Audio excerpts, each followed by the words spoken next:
तू यहाँ मुसाफिर है, ये सराय पानी है, 4 रोज की महिमा तेरी जिंदगानी है।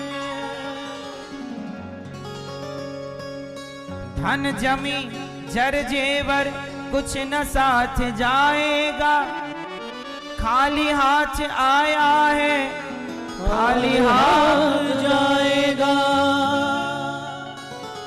किस कदर तू खोया है इस जहां के मेले में, तू प्रभु को भूला है पढ़ के इस झमेले में।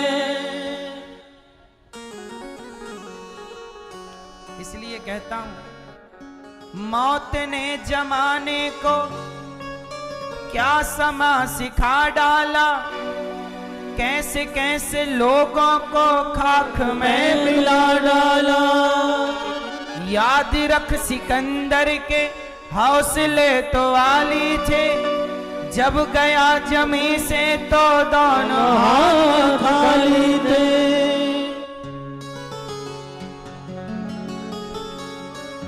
इसलिए कहता हूं ज्यादा अकड़ में ज्यादा घमंड में ना रहें तो ही अच्छा है। क्यों मेरी माँ, शरीर भी अपना नहीं है तो हम किसका गुमान करें कि हमारे पास ये है और वो है। जो गुमान करते हैं वो भी जलकर राख हो जाते हैं। ये गुमान, ये घमंड, ये है कितने दिनों का। आपकी और हमारी उम्र अधिक से अधिक 100 साल की है। 100 साल की उम्र होने पर ना आप रहोगे ना हम रहेंगे, और 100 साल के बाद रह भी गए तो किसी काम के नहीं रहोगे। क्यों मैया, सही है। गौकर्ण जी ने कहा पिताजी, सेवा कथा रसमहो नितराम पिबत्वम। कथा सुनो, भगवान की सेवा करो, भगवान की और भगवान के भक्तों की सेवा करो। गौकर्ण जी ने अपने पिता को, पिता रो रहे थे बेटे ने मारा, पर गौकर्ण जी ने ऐसा ज्ञान दे दिया कि सारा अज्ञान मिट गया। अब उन्हें समझ में आ गया कि बेटा मेरा नहीं है, भगवान मेरे हैं। और वो घर से निकलकर भगवान का भजन करके कल्याण कर लिया। पर धुंधकारी ने जब माँ को मारा तो माँ बेचारी कुएं में कूद कर मर गई। धुंधकारी माँ बाप के ना रहने पर 5 वैश्याओं को ले आया, उनके संग रहता, उनके लिए चोरी करता, गलत गलत काम करता।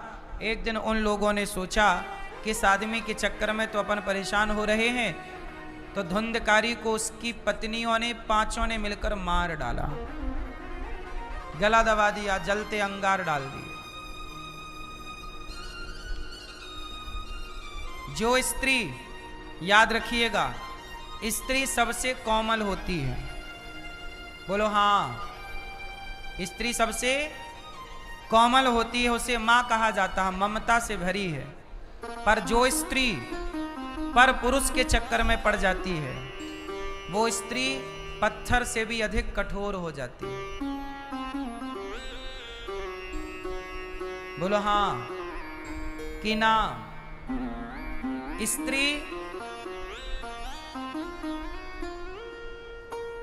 स्त्री रुई से भी ज्यादा नरम है, पर वही स्त्री कुसंग में पड़ जाए और पराये पुरुष के चक्कर में पड़ जाए तो वह पत्थर से भी कठोर हो जाती है। उदाहरण देखना है तो अभी वो राजा की घटना याद होगी आपको। इंदौर में पति को घुमाने ले गई, पति का मर्डर करा दिया, कर दिया, खुद भी थी उसमें इन्वॉल्व। और सोनम नाम की लड़की, उसने एक पराये पुरुष के चक्कर में ही तो अपने पति को मारा। अब मैं आप लोगों से कहूं कि आपको किसी का मर्डर करना है तो यहां बैठी कोई भी स्त्री किसी का मर्डर कर सकती है? आप में इतनी हिम्मत है कि आप किसी का गर्दन गला काट दो? बोलो। जिस देश में, जिस संस्कृति में चींटी को मारना भी पाप होता हो, हमसे तो चींटी भी नहीं मरती। हाथ कांपने लगते। क्यों मारे बेवजह चींटी को भैया, क्यों मारे? हाँ या ना? हम चींटी को मारने से डरते हैं, डर लगता है कि ईश्वर पूछेगा क्यों भाई, वो चींटी क्या तेरा खजाना लूट रही थी जो तूने उसे मार डाला? पूछेगा ना सवाल ईश्वर ये हमसे। क्या बिगाड़ा उस चींटी ने हमारा जो हमने उसे मार दिया? लेकिन सोचिए, जिस सनातन धर्म में चींटी को मारना पाप है, वहां आज इंसान इतना निर्दयी हो गया, निष्ठुर हो गया कि पति को मारने में भी जरा नहीं सोचा। ये अब कुछ पुरुष भी पत्नियों को मार देते हैं, तो आपने इंसान को, पत्नी को मारने में तनिक नहीं सोचा? क्यों इतने क्रूर हो गए, क्यों इतने निर्दयी हो गए? क्योंकि पराये पुरुष से चक्कर था। चमड़ी की भूख मिटानी थी। हाँ या ना? इस चक्कर में आपने मार दिया। इसका मतलब यह हुआ कि धुंधकारी की पत्नियों ने भी धुंधकारी को मार दिया, क्योंकि वो धुंधकारी के पास पैसे के लोभ में आई थी। वो ना जाने कितने पुरुषों के पास रह चुकी। वो स्त्रियां बहुत खतरनाक होती हैं। वो स्त्रियां कुछ स्त्रियां बहुत खतरनाक हैं, जिनका पर पुरुष से संपर्क है, पराये पुरुष से टच में है। ऐसी स्त्रियां कुछ भी कर सकती हैं। हाँ या ना? वो अपने पति को मरवा दें। केवल पति ही नहीं, मेरी मां, कुछ केस तो आपने सुने ही नहीं। कुछ स्त्रियां ऐसी भी हैं जो पराये पुरुष के चक्कर में, उनका बेटा था तो बेटा है, अब कहां लेके जाए, तो बेटे को ही रास्ते से हटा दिया।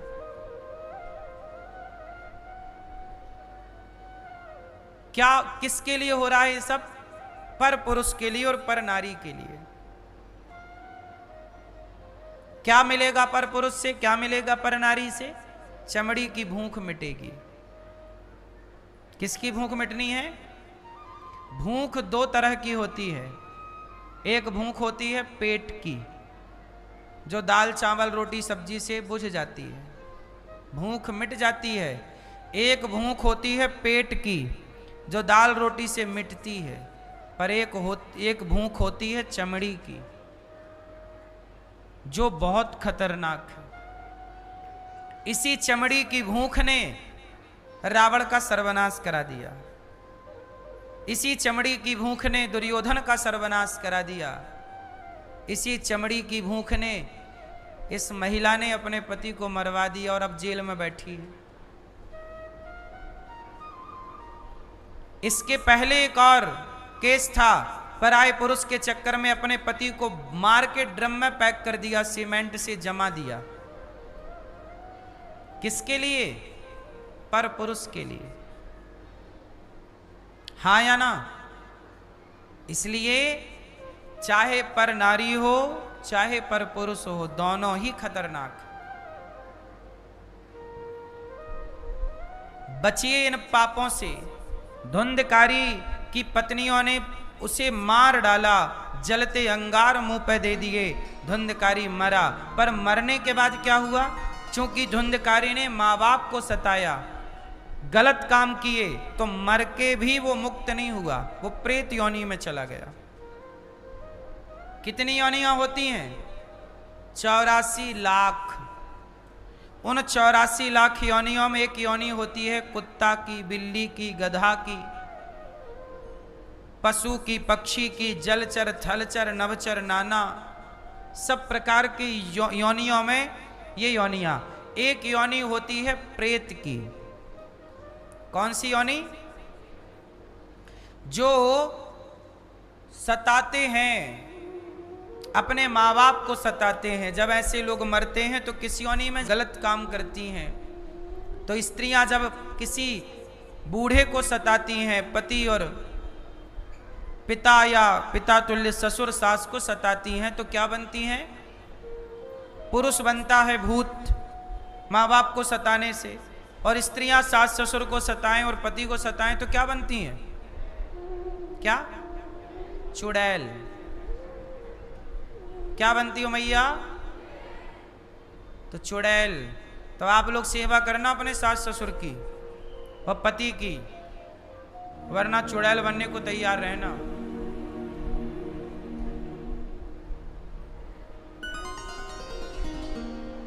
तो प्रेत योनि है।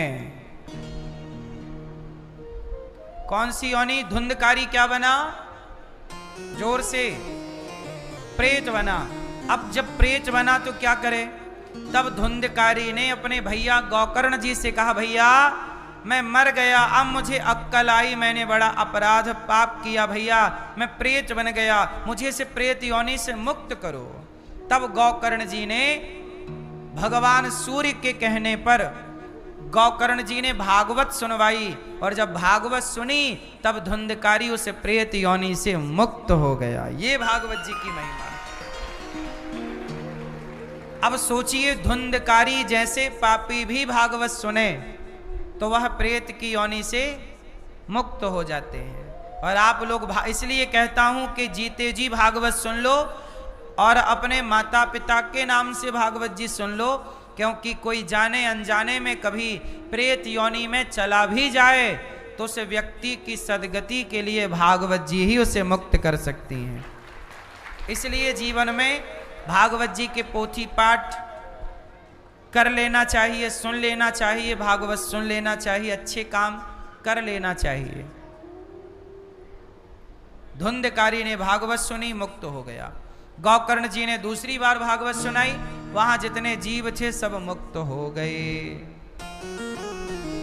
सच्चिदानंद रूपाय विश्वोत्पत्त्यादि हेतवे तापत्रय विनाशाय श्री कृष्णाय वयं नुमः। सच्चित आनंद। भगवान कैसे हैं? सच्चिदानंद।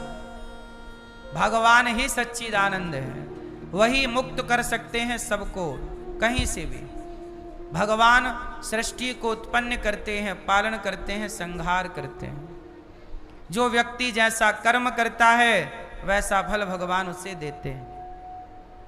सुखदेव भगवान प्राकट्य हुए, सुखदेव भगवान को नमस्कार्यं प्रव्रजन्त मनुपेतमपेत कृत्यं द्वैपायनो विरह कातर आजुहाव पुत्रेति तन्मयतया तरवोभिनेदुस् तं सर्वभूत हृदयं मुनिमानतोस्मि।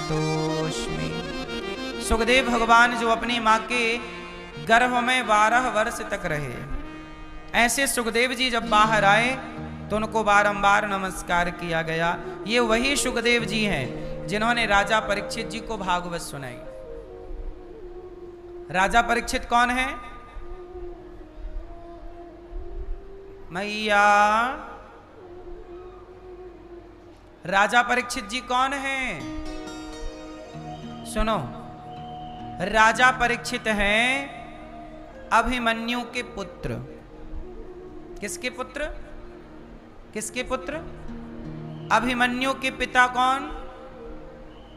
अर्जुन।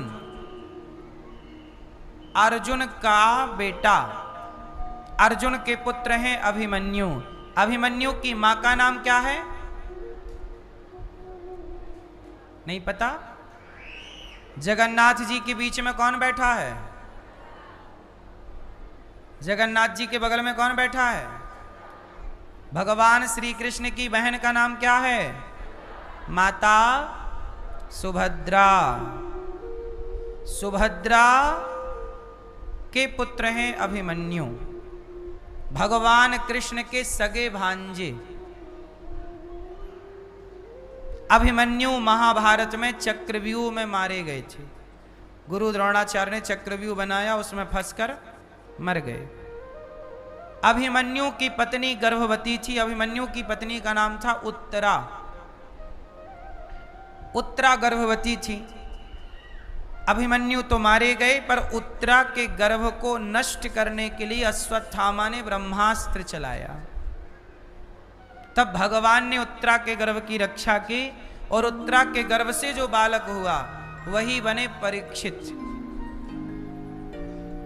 परीक्षित जी पांडव लोग जब चले गए स्वर्गारोहण के लिए तो पांडवों की गद्दी किसने संभाली? भाई महाभारत जीत गए पांडव तो धर्मराज युधिष्ठिर बने राजा, पर पांडवों का कोई पुत्र बचा नहीं। पांडवों का केवल एक ही वंशज बचा, अभिमन्यु का बेटा परीक्षित।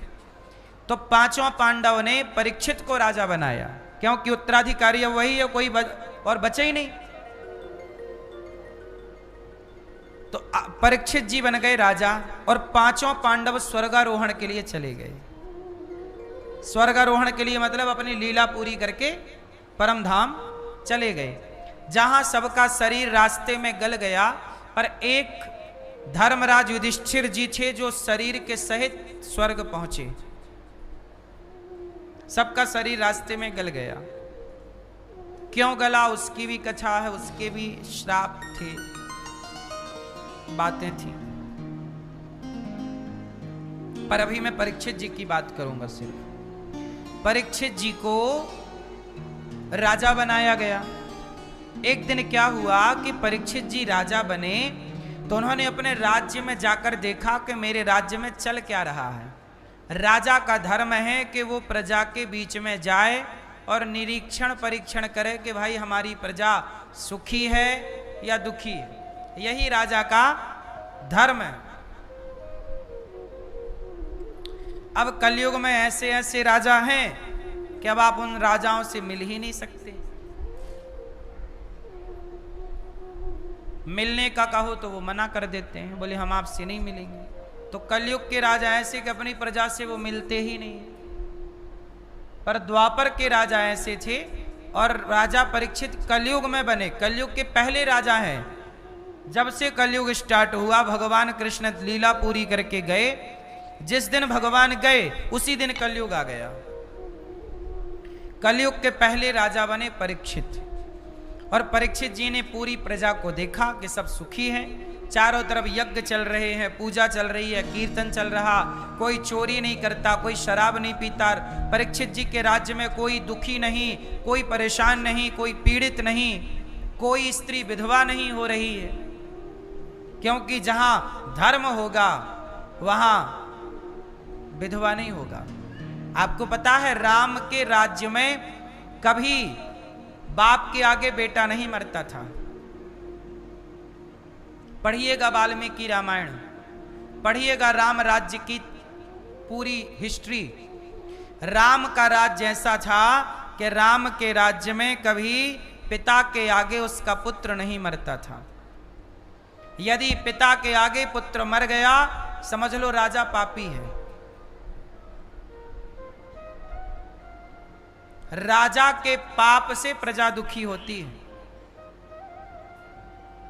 बोलो हां। यदि बाप के आगे उसका बेटा मर गया तो समझ लो ये राजा का पाप है। राजा का पाप पुत्र को प्रजा को भोगना पड़ता है। पापी राजा है। राम के राज्य में कोई स्त्री विधवा नहीं होती थी जब राम राजा बने। राम राजा बने उसके बाद कोई बेटा बाप के आगे नहीं मरता था। राम जब राजा बने तो राम के राज्य में कुत्तों को भी न्याय मिलता था। किसे न्याय मिलता था? कुत्तों को भी। वाल्मीकि रामायण में एक कुत्ते की कथा है। एक कुत्ता था, एक भिखारी जा रहा था तो कुत्ते ने भौंकना शुरू कर दिया, भौं भौं भौं। तो भिखारी ने एक डंडा लिया और कुत्ते के पांव में मारा तो कुत्ते की एक टांग टूट गई, एक पांव। तो कहीं कहीं करता हुआ 3 पांव से राम जी की तरफ भागा।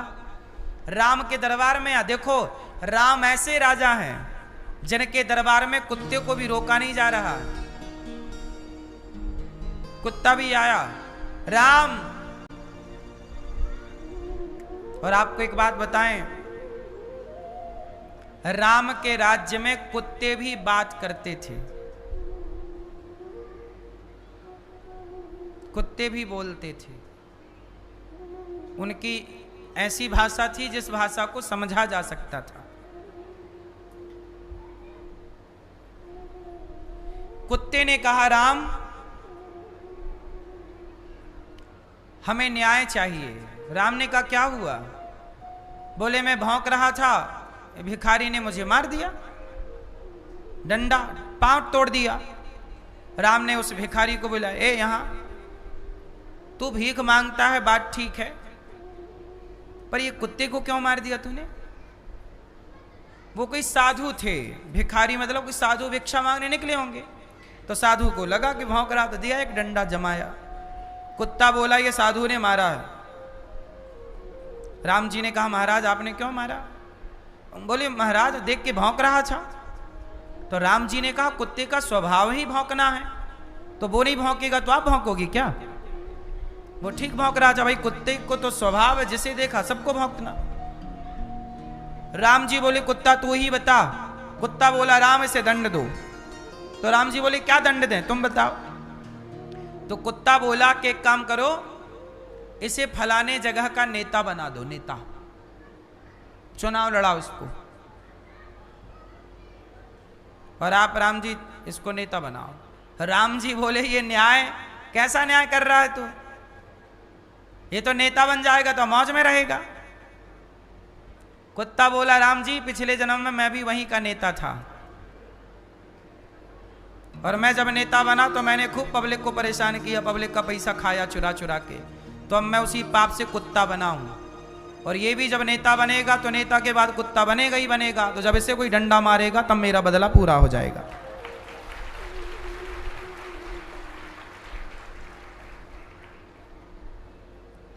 तो राम ने कहा, तथास्तु, ऐसी हो। उसे नेता बना दिया, मुखिया, जाओ भोगो। राम के राज्य में सबको न्याय मिलता है, इसलिए न्याय करने वाले राजा हैं राम। राम के राज्य में उन्हें भी न्याय मिलता है जो राम पर लांछन लगाते हैं।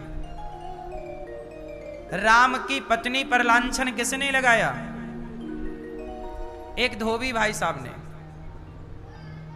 कह दिया कि ये तो रावण के पास रहकर आई हैं, पता नहीं शुद्ध हैं कि अशुद्ध हैं, पवित्र हैं कि अपवित्र हैं, सही है कि गलत है, कौन जानता। राम का राज जैसा है कि उस धोबी ने जो सीता मां पर लांछन लगाया, राम चाहते तो उसे मृत्यु दंड दे सकते थे, पर राम ने उसे मृत्यु दंड नहीं दिया।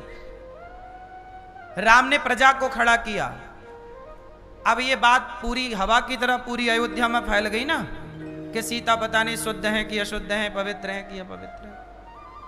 अब राम ने सारी सभा, सारी प्रजा को इकट्ठा किया और प्रजा से कहा, क्या चल रहा है? राम भी रूप बदल के प्रजा के बीच में गए, तो प्रजा की कानाफूसी सुन के आए। तो राम जी ने प्रजा को बुलाया, क्या चल रहा आप लोगों के मन में? बोले, महाराज प्रजा को डाउट है। किस पर? बोले, आपकी पत्नी पर। यदि आपकी पत्नी अग्नि परीक्षा दे दें तो हम प्रजा संतुष्ट हो जाएं। राम जी बोले, मेरी पत्नी अग्नि परीक्षा दे चुकी है। लंका से जब वापस आई थी तो सीता मैया ने अग्नि परीक्षा दी। तो प्रजा बोली कि आपकी पत्नी ने लंका में अग्नि परीक्षा दी थी, हम में से तो कोई वहां था नहीं, हम कैसे माने कि दी? तो सीता मैया को अग्नि परीक्षा देनी ही पड़ेगी। बात समझ में आई? प्रजा ने क्या बोला? सीता मैया को अग्नि परीक्षा जोर से देनी ही पड़ेगी। किसने बोला? राम ने कि प्रजा ने? किसने बोला? प्रजा ने बोला।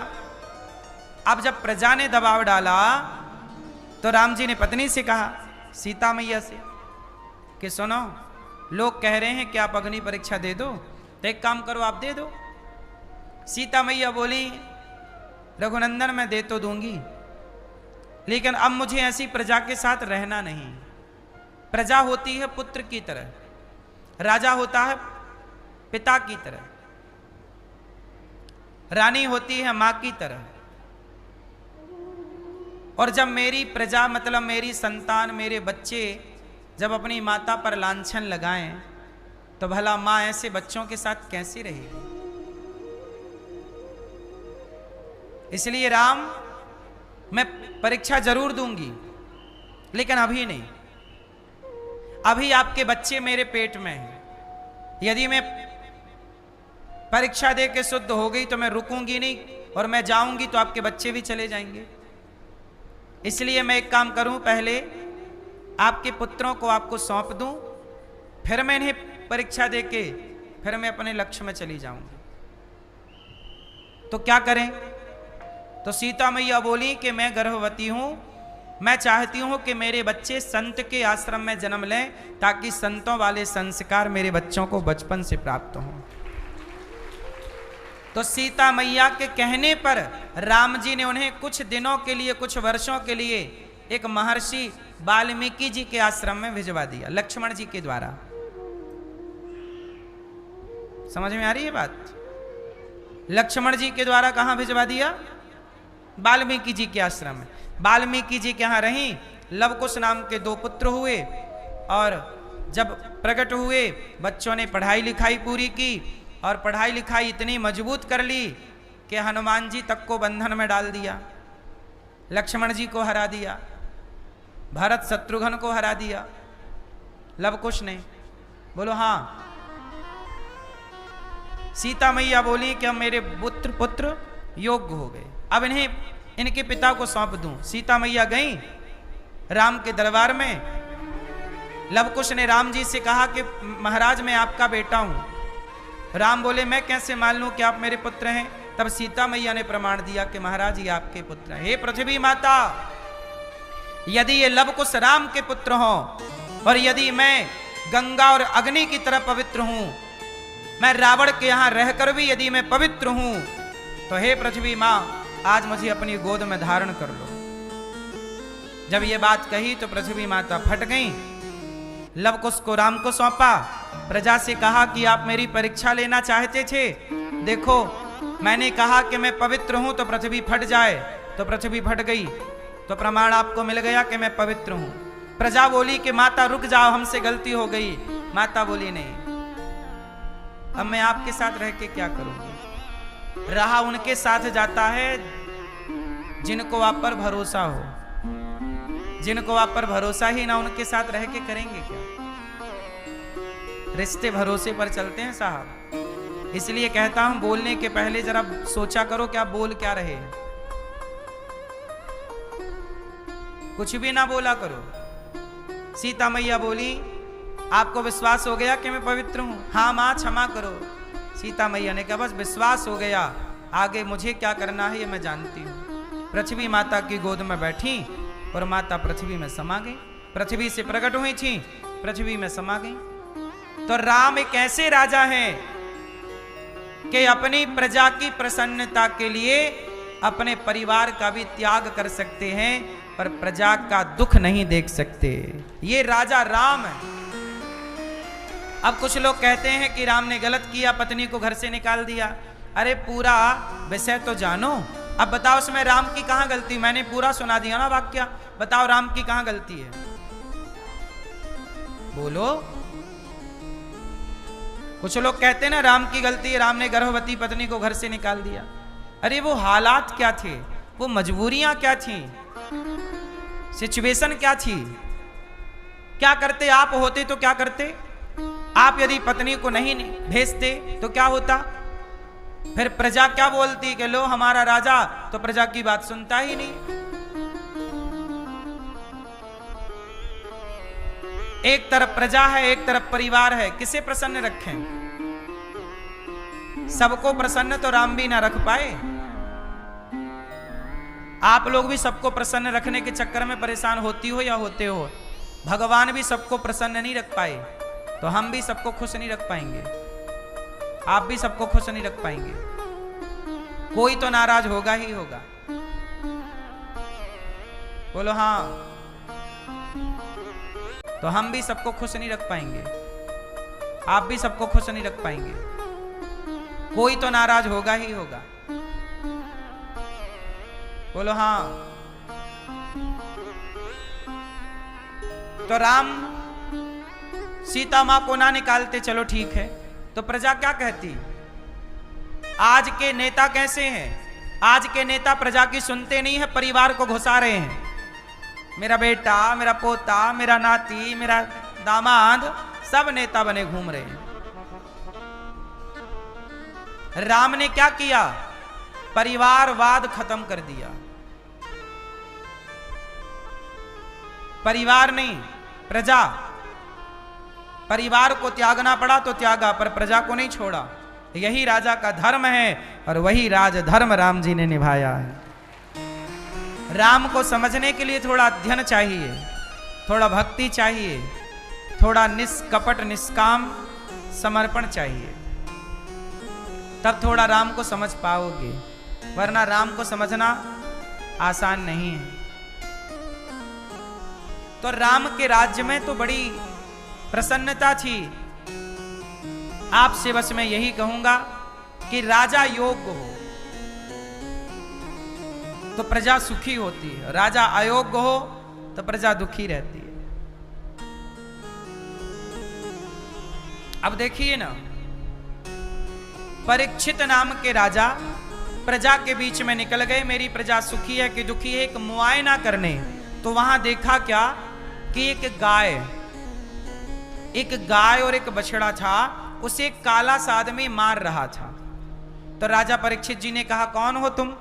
तो उस काले से आदमी ने कहा कि महाराज मेरा नाम है कलयुग। क्या नाम है मेरा? कलयुग। परीक्षित जी ने कहा, ये गैया को क्यों मार रहे हो? बछड़ा का 3 पांव टूटे हुए थे, 1 पांव से खड़ा था। आज सबसे ज्यादा दुर्गति किसकी है? गौवंश की। आज कलयुग में कुत्तों की तो मौज है। कुत्ता तो बिस्किट खा रहे हैं बिंदास। मैडम अपने बगल में सुलाती है कुत्ते को। आज तो बेचारे पॉलीथीन खाने पे मजबूर है, तो केवल गाय। दुर्दशा तो गाय की है, वरना कलयुग तो कुत्तों के लिए बढ़िया है। कुत्ते खूब भगवान का धन्यवाद देते होंगे, बढ़िया युग आया। ये युग कुत्तों का ही युग है। हाँ? इस युग में किसकी मौज है? बोलो, कुत्तों की। गैया का गोबर उठाने में दुर्गंध आती है मैडम को, वो कुत्ते की पट्टी साफ करने में बड़ा गौरवान्वित महसूस करती हैं खुद को कि हम बहुत पढ़ी लिखी एजुकेटेड हैं। कुत्ते की पट्टी उठा रही है, पढ़ी लिखी है। और तुम्हारी दादी नानी गैया का गोबर उठाए, अरे छी छी छी, बड़ी गवार है। गोबर उठाने वाले को गवार कहा जाता है, और कुत्ते की पट्टी उठाने वाले को शिक्षित कहा जाता है। इस कलयुग में ये शिक्षित समाज है, जहां कुत्ता को चराने निकलती हैं मैडम शाम को, टहलाने। गैया चराने वाला चराए तो गवार, और मैडम कुत्ता टहलाए तो होशियार। हाँ, गजब का न्याय है भाई।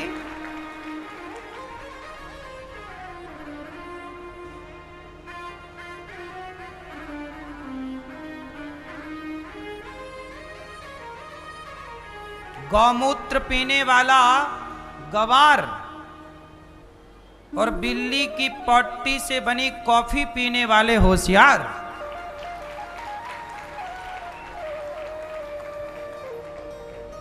कॉफी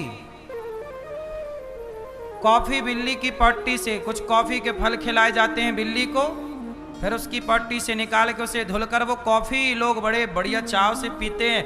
बिल्ली कैट कॉफी। उनकी शान बढ़ती है कैट कॉफी पीने में। हाँ या ना? सत्तू खाने वाली दादी अम्मा नानी, सत्तू बनाने वाली, सत्तू खवाने वाली दादी गवार, अब पिज्जा बर्गर खा के मोटा हो जाए मैडम बहुत होशियार।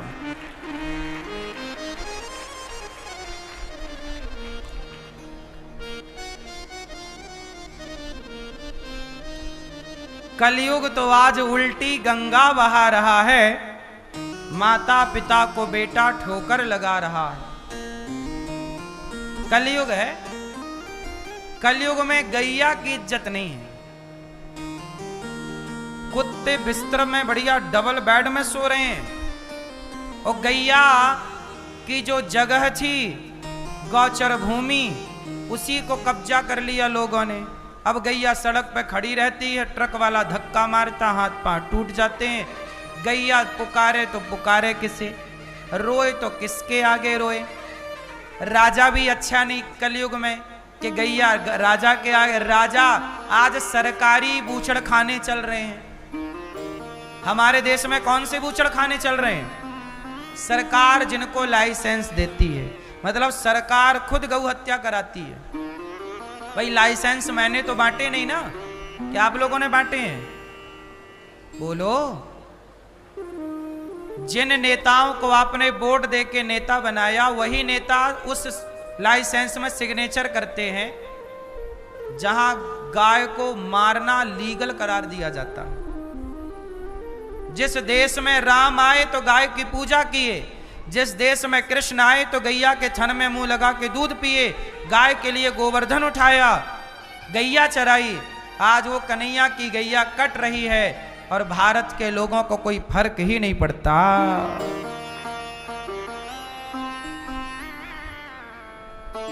गौ हत्या होनी चाहिए या नहीं होनी चाहिए? क्यों होनी चाहिए? आप लोगों ने तो वोट दिया है कि साहब करो गौ हत्या।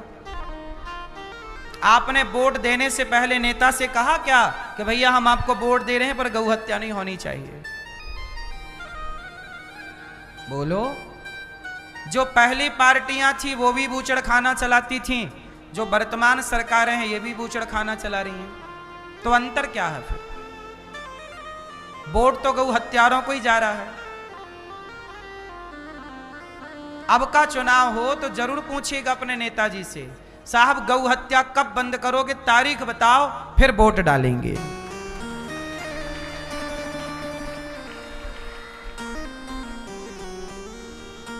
बोलो भाई, बात सही है कि गलत है?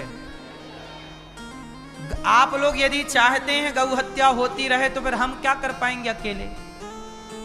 और हम अकेले कर भी क्या सकते? क्या कर लिया हमने?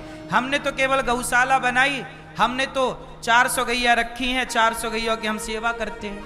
हम तो सेवा कर सकते हैं ना, हम कर रहे हैं।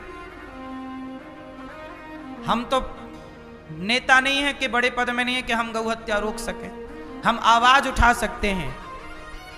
कल को हम मर के जाएंगे तो भगवान पूछेंगे क्यों गौ हत्या हो रही थी, तुम बोले भी नहीं। कम से कम ईश्वर से कह सकते हैं कि प्रभु आवाज उठाई है, नहीं सुनी गई, वो राजा की गलती है, हमने अपना फर्ज तो निभाया। तो अगली बार मैया वोट डालने के पहले नेताजी से तारीख जरूर पूछ लेना कि भैया गौ हत्या की तारीख बता दो, कब बंद करोगे। और यदि आपने गौ हत्या की तारीख, गौ हत्या रोकने की तारीख नहीं बताई और वोट दिया, तो ये मानो कि आप लोग भी गौ हत्यारे ही माने जाओगे। हाँ या ना? क्योंकि आपने उनका सपोर्ट किया जो गौ हत्यारे हैं।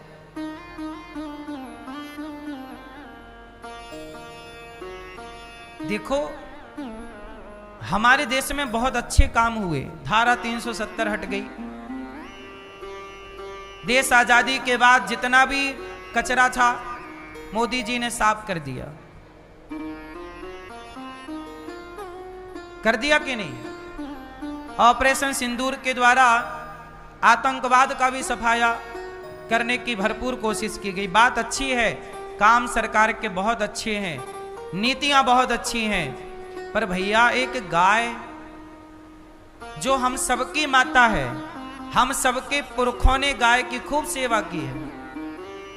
आप जितने लोग यहां बैठे हैं, आपकी 2-3 पीढ़ी पहले घर में 10-10 गैया सबके घर में थी।